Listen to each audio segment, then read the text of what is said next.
Hello my dear student, welcome back to my channel Shravan lecturer myself Shravan Goswami. आज का ये video सबसे ज्यादा इंपॉर्टेंट है। आज के इस वीडियो को लास्ट तक जरूर देखना।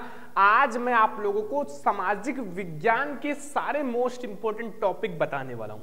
आपके पूरे बुक के सोशल साइंस के जितने भी इंपॉर्टेंट टॉपिक हैं इस वीडियो में हम लोग देखने वाले हैं। ठीक है, आज की इस वीडियो को जितने भी बच्चे देख रहे हैं लाइक कर देना, और आपसे छोटी सी रिक्वेस्ट है कि चैनल को सब्सक्राइब कर लो। बोर्ड एग्जाम की बहुत अच्छे से तैयारी कराई जाएगी। ठीक है, तो सबसे पहले हम लोग ये समझेंगे सोशल साइंस में आपके चार पार्ट्स होते हैं। एक आपका इतिहास होता है, भूगोल होता है, एंड आपका अर्थशास्त्र होता है, नागरिक शास्त्र होता है। इन चारों पार्ट से हम लोग जितने भी आपके मोस्ट इंपॉर्टेंट टॉपिक हैं उसको देखने वाले हैं। ठीक है, तो ध्यान से समझना। ये हमारा हम लोग देखेंगे जो आपका सामाजिक विज्ञान है ना, उसके 30 से 32 टॉपिक्स रहेंगे, जिसको अगर आपने पढ़ लिया तो आप लोग 70 में 70 पक्का लाओगे। ठीक है, इससे पहले एक शायरी हो जाए कि जीतेंगे हम ये वादा करो, और कोशिश हमेशा ज्यादा करो, और किस्मत भी रूठे और हिम्मत ना टूटे, मजबूत इतना इरादा करो। अगर आपने इरादा बना लिया है टॉपर बनने का, तो आप इतना मजबूत इरादा बनाओ ना कि आपका इरादा कभी ना टूटे, कोई तोड़ ना पाए, आपके सपनों को कोई ना तोड़ पाए। टॉपर बनना है तो बनना है, दिन रात पढ़ाई करना है तो कर लेंगे, लेकिन हमें टॉपर बनना है तो बनना है, कोई नहीं रोक सकता टॉपर बनने से। तो स्टूडेंट, आप लोगों से रिक्वेस्ट है कि आप लोग कॉपी और पेन लेकर बैठो, क्योंकि हम आप लोगों के साथ बिल्कुल अच्छे से पढ़ाएंगे, एंजॉय के साथ, प्यार के साथ पढ़ेंगे, कोई दिक्कत नहीं। लेकिन आप कॉपी पेन लेकर बैठो, जो टॉपिक बताऊं उसको नोट करो। बोर्ड एग्जाम के लिए बहुत ज्यादा इंपॉर्टेंट होंगे जो टॉपिक मैं बताऊंगा। ये टॉपिक जो बच्चे पेपर दे चुके हैं उन सबको बताया था भाई, सामाजिक विज्ञान में 98 और 99 मार्क्स लाए हैं, और मैं इन सब का सॉल्यूशन भी कराऊंगा। पहले आप टिक लगा लो, टॉपिक्स लिख लो, ताकि आप लोग बोर्ड एग्जाम में डायरेक्टली हिट करो और अच्छे मार्क्स लाओ। ठीक है, तो एक एक टॉपिक को समझते हैं। टॉपिक नंबर फर्स्ट हम लोग समझते हैं यहाँ। देखो, पहले चैप्टर में आपका जो जर्मनी का एकीकरण है ना, जो जर्मनी का एकीकरण, ये बहुत ही ज्यादा इंपॉर्टेंट क्वेश्चन है। देखो, पहला चैप्टर जो यूरोप में राष्ट्रवाद का उदय, इस चैप्टर को मैंने बहुत ही अच्छे से पढ़ा रखा है। अगर आप लोगों ने नहीं देखा है तो आपसे रिक्वेस्ट है देख लेना। ठीक है, क्योंकि जितना अच्छे से पढ़ोगे, जितना आप पढ़ाई से मन लगाओगे, उतना अच्छा आप बोर्ड एग्जाम में मार्क्स लाओगे। देखो, पढ़ते सभी हैं, लेकिन आप ऐसा ना पढ़ो कि इतिहास रच जाए, तो पढ़ने से क्या फायदा। 144 करोड़ जनसंख्या में अगर आप कुछ विशेष ना कर पाओ तो तुम्हारे होने से क्या फायदा। वैसे तो बहुत सारे लोग टहल रहे हैं, बहुत सारे लोग जिंदा हैं। अरे भाई, जब खाने के लिए ही जिंदा रहना है तो फिर क्या फायदा। ऐसा काम करो, ऐसा नाम करो कि 4 लोग आपके बारे में सोचें, गली चौराहे पर आपके बारे में बात हो, टॉपर बनो। ठीक है, हर एक की जुबान पर रहे कि ये बच्चा टॉपर है, और हमारे चैनल पर आपका इंटरव्यू आए और हम लोग साथ में करें पार्टी, तब तो हो खुशी हमें। ठीक है, तो ध्यान से समझना। जर्मनी का एकीकरण बोर्ड एग्जाम के लिए वेरी वेरी वेरी इंपॉर्टेंट है, 4 मार्क्स का आता ही आता है। तो ये हम आपको टॉपिक क्लियर कराते हैं। पहला जर्मनी का एकीकरण आप लोग तैयार कर लेना बच्चों। दूसरा, 1789 की फ्रांसीसी क्रांति का कारण हुआ प्रभाव। जो 1789 में एक फ्रांसीसी क्रांति हुई थी, उसका कारण भी बताना है, प्रभाव भी बताना है। कारण बहुत आसान थे। अयोग्य शासन था, मतलब वो कोई योग्य नहीं था, बहुत अच्छा शासन नहीं था। बहुत सारे कारण आप लिख सकते हो, खुद से भी बनाकर लिख सकते हो। सोशल साइंस है। आपको एक दिल की बात बताते हैं, मैं खुद लॉन्ग क्वेश्चन सोशल साइंस का याद करके नहीं गया था, सच बता रहे हैं आज। ठीक है, और क्लास 10th की बात कर रहे हैं। और सोशल साइंस में जो है, हम लॉन्ग क्वेश्चन याद करके नहीं गए। आप सोचे कैसे लिखें, माइंड को थोड़ा सा अगर आप एनर्जेटिक करोगे, खा पी कर जाना, वैसे मत चले जाना पेपर देने, तो माइंड को थोड़ा सा आप अच्छे से करोगे ना, तो वहां लिख दोगे थोड़ा सा, अगर उसके बारे में जानते हो। क्यों? क्योंकि वहां अगर आप बनाकर भी लिखते हो, 2-3 पेज लिख देना सोशल साइंस, अगर लॉन्ग क्वेश्चन का कुछ नहीं, फुल मार्क्स मिल जाएगा। मैं आपको बता दूं, मेरा सोशल साइंस में 86 मार्क्स आए थे। कैसे? ओनली ऑब्जेक्टिव ये सब मुझे पता था, लॉन्ग क्वेश्चन में थोड़ा सा दिक्कत था, तो वो मैंने बना कर लिखा था, फिर भी फुल मार्क्स मिले। अगर आपके 87 मार्क्स आते हैं, बहुत है साइंस में, सोशल साइंस में। लेकिन मैं आपको अभी से जब इतना पढ़ा रहा हूँ, ये बोर्ड एग्जाम बहुत दिन बाद है, जुलाई में इतना पढ़ा रहा हूँ, तो फिर 87 क्यों, 97 हो सकता है। ठीक है, तो याद रखना, हमें जो कारण बताना है फ्रांसीसी क्रांति का, और इसके प्रभाव भी बताने हैं, आखिर इसके प्रभाव क्या पड़े। ठीक है, एंड अगला है इटली का एकीकरण। इटली का एकीकरण जो हमारा है उसके बारे में समझो। जो हमारा इटली का एकीकरण है वो, तो आपको पहला जर्मनी का एकीकरण, दूसरा इटली का एकीकरण, दोनों एकीकरण तैयार कर लेने हैं, क्योंकि टॉपर बनने के लिए टॉपर की तरह पढ़ाई करना पड़ता है और राजा बनने के लिए गुलाम की तरह मेहनत करना पड़ता है। कोई राजा बनकर नहीं आता, कोई चीज गॉड गिफ्टेड नहीं होती है। अगर जो पूरा स्टेट टॉप करता है उसको कोई भगवान मंत्र बताकर नहीं जाते उसके कान में, नहीं, वो अपने आप को पढ़ाई के लिए समर्पित कर देता है और पढ़ाई करते हैं दिन रात, अपने माता पिता के फेस को देखते हैं, चेहरे को देखते हैं और वो मोटिवेट हो जाते हैं। तो अगर आप भी पढ़ाई करने के लिए थोड़ा सा मोटिवेट हो तो एक रिक्वेस्ट है, चैनल को सब्सक्राइब कर लो, डेली पढ़ाई करो। पढ़ाई करने से ही सब कुछ है। आप कोई काम कर रहे हो, गलत काम कर रहे हो, कुछ नहीं मिलेगा, पढ़ाई करो, मजा आएगा। ठीक है, तो ये 3 टॉपिक आपको समझ में आ गया। एक जर्मनी का एकीकरण, एक 1789 के फ्रांसीसी क्रांति के कारण व प्रभाव, एक इटली का एकीकरण। ये 3 टॉपिक आपको समझ में आ गए। ठीक है, हाँ, अगला टॉपिक 4 नंबर टॉपिक समझो। जो महात्मा गांधी द्वारा चलाया गया जो असहयोग आंदोलन है, जो महात्मा गांधी जी के द्वारा असहयोग आंदोलन चलाया गया था, उसका कारण तथा अर्थ बताना है। इसका मतलब है आपको असहयोग आंदोलन के बारे में डिटेल में तैयार कर लेने हैं महात्मा गांधी जी का। ठीक है, 5 नंबर है महात्मा गांधी जी के सत्याग्रह पर एक निबंध लिखिए। एक सत्याग्रह टॉपिक है, सत्य की तरफ आग्रह होना, हमेशा सत्य बोलना, सत्य की ही जीत होती है। सत्याग्रह का मतलब यही है कि हमें सत्य की तरफ आग्रह होना चाहिए, हमें सत्य बोलना चाहिए और हमारी जीत भी होगी। सत्य अहिंसा का जीत होता है। बस यही सब बनाकर लिख देना। यार क्या प्रॉब्लम ले रहे हो, टेंशन मत लो हमारे साथ, मैं आपको सब कुछ बताऊंगा, ट्रिक भी बताऊंगा। महात्मा गांधी महामंडी के कारण आपको बताने हैं। जो महामंडी हुआ था, महामंडी के कारण आपको बताने हैं। कारण मैंने तीसरे चैप्टर में पढ़ा रखा है, भूमंडलीकृत विश्व का बनना। चैप्टर नहीं देखा है तो देख लो, पढ़ाई कर लो, क्योंकि अभी आपके पास समय है, समय निकल जाएगा, पढ़ाई निकल जाएगी, कुछ नहीं कर पाओगे। अभी मैं आपको समझा रहा हूं, समझ नहीं रहे हो। ठीक है, तो पढ़ाई कर लो, मेहनत कर लो। ठीक है, तो ये हमारे 6 नंबर टॉपिक्स हैं। अब हम लोग देखते हैं तो स्टूडेंट, अब हम लोग 7 नंबर टॉपिक देखते हैं जो बोर्ड एग्जाम के लिए वेरी वेरी वेरी इंपॉर्टेंट है। देखो, 19वीं शताब्दी में जो अंतरराष्ट्रीय अर्थशास्त्री हैं द्वारा बताए गए 3 प्रकार के प्रवाह की व्याख्या करनी है। जो 19वीं शताब्दी की बात है, 19वीं शताब्दी में जो अंतरराष्ट्रीय अर्थशास्त्री हैं उनके द्वारा 3 प्रवाह बताए गए थे, जिसके बारे में बताना है। ठीक है, ब्रिटेन वुड्स संस्थान का समझौता मैंने पढ़ा रखा है तीसरे ही चैप्टर में। ब्रिटेन वुड्स संस्थान की समझौता, इसको आप लोग तैयार कर लेना। टॉपिक्स आपको आपकी बुक में मिल जाएंगे, आपकी गाइड में मिल जाएंगे, आपके पास है ये सारे टॉपिक्स के आंसर। ठीक है, पहाड़ी क्षेत्रों में मृदा अपरदन की रोकथाम, जैसे पहाड़ी क्षेत्र जो होता है उसमें मृदा अपरदन कैसे होता है, उसका रोकथाम कैसे किया जा सकता है, इसके बारे में भी आपको बताने हैं। ठीक है, समझ में आ रहा ना? तो ये सारे टॉपिक्स क्लियर कर लो। 9 नंबर टॉपिक तक समझ में आ गया। 10 नंबर टॉपिक देखो, हमारा 10 नंबर टॉपिक है जो जैव और अजैव संसाधन होते हैं। जैव मतलब और अजैव। ठीक है, ये जैव कर लेना। जैव मतलब जो जीवित लोग होते हैं, अजैव मतलब जो अजीवित निर्जीव लोग होते हैं। तो जैव का मतलब जिंदा, जो जीवित होते हैं, अजैव का मतलब जो जीवित नहीं होते हैं। ठीक है, जैसे हमारे प्राणी जगत हैं, जीव जगत हैं, वनस्पति जगत हैं, ये सब जैव हैं। चट्टानें, धातुएं, ये सब अजैव हैं, ये सब नहीं जीवित हैं। ठीक है, तो ये जैव और अजैव संसाधन समझ में आ गया ना। क्वेश्चन नंबर 10, टॉपिक नंबर 10 आपको समझ में आ गया।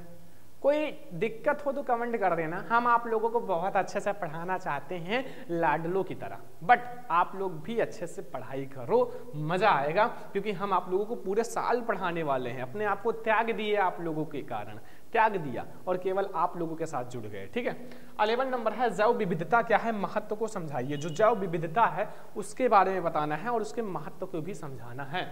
मृदा अपरदन क्या है, कारण बताइए। मृदा अपरदन के कारण भी तैयार कर लेना। आखिर मृदा अपरदन क्या होता है? देखो, मृदा अपरदन का मतलब होता है जो मिट्टी है उसका हानि होना, उसका मतलब खत्म होना, बस वही मृदा अपरदन है। ठीक है, तो ये हमारा हो गया 12 नंबर टॉपिक और आप लोगों को बहुत ही अच्छे से समझ में आ गया होगा। बहुत आसान है, बहुत अच्छे टॉपिक्स हैं जो आज मैं आप लोगों को क्लियर करा दे रहा हूं। ठीक है, अब हमारा आता है 30 नंबर टॉपिक। 13, 3 राज्यों के नाम बताइए जहां काली मृदा पाई जाती है। 3 ऐसे राज्यों के नाम बताना है जहां काली मृदा पाई जाती है और कौन सी फसल उगाई जाती है। देखो, काली मृदा में याद रखना कपास की खेती सबसे अच्छी करी जाती है। ठीक है, कपास की खेती, इसलिए हम इसे काली कपास की मृदा भी कहते हैं।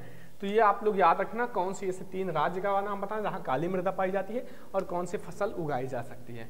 14 नंबर टॉपिक बहुउद्देशीय नदी घाटी परियोजना के लाभ तथा हानि बताना है। जो बहुउद्देशीय नदी घाटी परियोजना है, बहुउद्देशीय एक नदी घाटी परियोजना है, उसका लाभ भी बताना है और हानि भी बताना है। ठीक है, तो ये आपको समझ में आ गया ना। हमारा 40 नंबर टॉपिक 50 भारतीय कृषि की कोई 3 विशेषताएं बतानी है। जो भारतीय कृषि हैं उनकी कोई 3 ऐसी विशेषताएं बताओ जो हर एक चीज के लिए इंपॉर्टेंट है। 3 विशेषताएं बतानी है। आप लोगों को भूगोल में इसका आंसर मिल जाएगा। थोड़ा आप अपने आप को तपाओ, पढ़ाई में मन नहीं लगता तो थोड़ा सा अपने आप को तड़पाओ, अपने शरीर को थोड़ा सा बल दो, थोड़ा सा इसको कष्ट दो, ठीक है, तब पढ़ाई में मन लगेगा। रात में मोबाइल देखने से आपका जो मेमोरी सिस्टम है वो कम हो जाता है, साथ में आपको चीजें जल्दी याद नहीं होती हैं, जल्दी आपको आलस लगेगा। कम मोबाइल देखना कम कर दो, केवल पढ़ाई के लिए देखो बस। तो ये हमें 15 नंबर टॉपिक समझ में आ गया। अब हम लोग देखते हैं 16 नंबर टॉपिक। माय डियर स्टूडेंट, अब हम लोग 16 नंबर टॉपिक देखते हैं जो हमारे साइंस, सोशल साइंस का बहुत ही ज्यादा इंपॉर्टेंट टॉपिक है। ठीक है, देखो 16 चावल या धान की खेती के लिए उपयुक्त भौगोलिक परिस्थितियां का वर्णन करना है। जो चावल की खेती के लिए हमें कौन कौन सी भौगोलिक परिस्थितियां ध्यान रखनी है, उन सब का वर्णन करना है। मैं आपको टॉपिक क्वेश्चंस टाइप का बता रहा हूं कि आप लोगों को ढूंढने में कोई दिक्कत ना हो। 17 नंबर टॉपिक है भारतीय कृषि की कोई 3 समस्याएं बताना है। 3 समस्याएं, जैसे भाई सिंचाई में कमी, खेतों का छोटा होना, ये सब इनकी समस्याएं तो हैं। आप लिख दो, चाहे जो आप बना के लिख दो जो आप जानते हो कृषि के बारे में। 18 नंबर है कि परंपरागत तथा गैर परंपरागत ऊर्जा संसाधन। जो परंपरागत ऊर्जा संसाधन है और गैर परंपरागत ऊर्जा संसाधन है, उन दोनों के बारे में आपको डिटरमाइन करना है, बताना है अच्छे से। ठीक है, तो ये हमारा 18 नंबर टॉपिक है। अब हम लोग आते हैं 19 नंबर टॉपिक पर। देखो तो माय डियर स्टूडेंट, अब हम लोग 19 नंबर टॉपिक देखते हैं। देखो ऊर्जा के गैर परंपरागत स्रोतों का वर्णन। जो ऊर्जा के गैर परंपरागत स्रोत हैं, जो ऊर्जा के गैर परंपरागत, जो परंपरागत नहीं है बच्चों, गैर परंपरागत है, उसका वर्णन करना है। अब आप 2-4 तैयार कर लेना, बढ़िया से एंजॉय के साथ पढ़ाई करो। 20 है सड़क परिवहन के 3 गुण बताइए। जो सड़क परिवहन है, सड़क परिवहन के कोई 3 गुण बताने हैं। सड़क परिवहन के बहुत सारे गुण हैं, 3 ही गुण नहीं है। आपको सबसे आसान लगेगा सड़क परिवहन, कोई चीज ले जाना हो, आना हो, जाना हो, सबसे आसान रहेगा। वायु परिवहन और जल परिवहन से बहुत आसान है, तो बहुत सारे गुण आप लिख सकते हो। 21 नंबर टॉपिक है परिवहन तथा संचार के साधन किसी देश की जीवन की अर्थव्यवस्था क्यों कहे जाते हैं। जो हमारा परिवहन है और हमारा जो संचार का साधन है वो किसी देश की अर्थव्यवस्था क्यों कहा जाता है। ये चीज तो आप थोड़ा सा माइंड लगा सकते हो क्यों कहा जाता है। देखो परिवहन ना हो तो देश की अर्थव्यवस्था खराब हो जाएगी, और अगर संचार के साधन ना हो, देश की खबर हमें ना मिले, तो हम कैसे जान पाएंगे देश में क्या चल रहा है, देश में क्या चीज चल रहा है, कैसे हम जान पाएंगे। इसलिए हमारा जो संचार है और परिवहन है वो हर एक देश की अर्थव्यवस्था का बहुत ही बड़ा हमारा एक अर्थव्यवस्था का साधन है। ठीक है, अगला टॉपिक देखते हैं 22 नंबर टॉपिक।